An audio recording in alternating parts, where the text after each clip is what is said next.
The story about Bali is a long story. You know, if you look up on YouTube, Urijah Faber Bali, it's like a 9-minute video of me telling the whole thing. But the bottom line was, I got in a fight with one guy. I won that fight. Then I got jumped by 3 guys. One guy had brass knuckles, one guy had a bottle, one guy had a rock, and then got away from those guys. I got jumped by 12 guys inside the club. Got away from them, ran down the street, went into a billabong shop. In come the 3 guys again. I was fake begging for my life. Like, hit the one guy, ran again, got in a taxi, and then the taxi got jumped, and then made it to the hospital. And I had like 7 different spots that needed to be sutured on my head from the brass knuckles, and just, I was so happy driving away in that taxi. I like barely got away with my life, and learned a lot of valuable lessons, like don't get in a fight in a third world country, and you know, it's better to run. And don't let your pride get the best of you.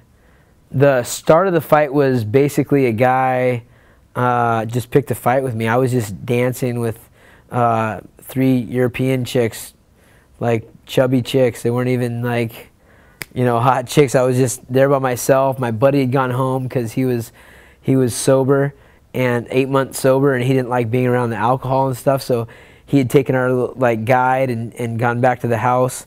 And so I was out there just having fun, and the guy just came and started a fight with me, and I ignored him at first, and he stood like maybe 5 feet away and just like glaring at me, and I was like, all right, dude, you want to do this? And I'm like, what's your problem? And then it escalated from there.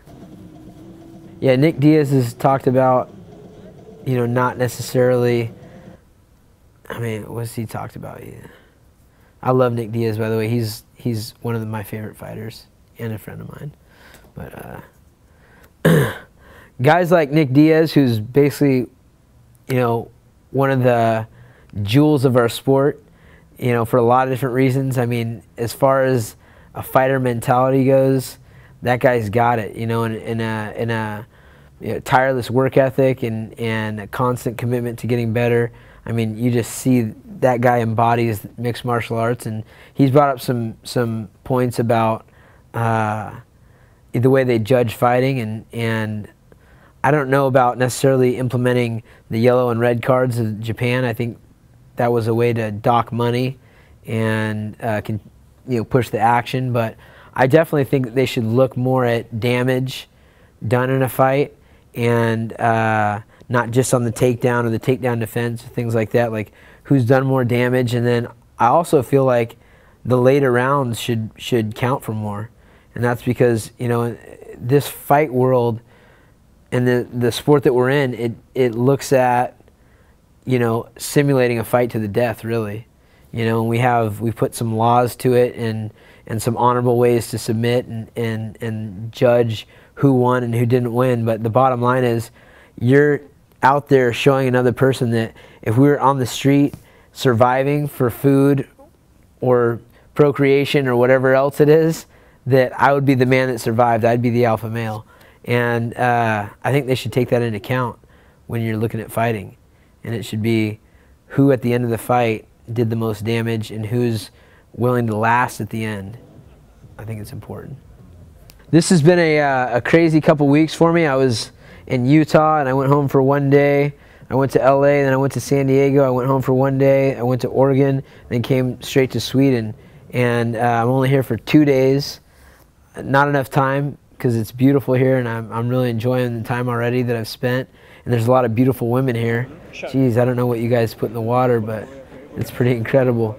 For me, I feel like it's really important to entertain out there in addition to winning the fight. And my goal, of course, is always win the fight.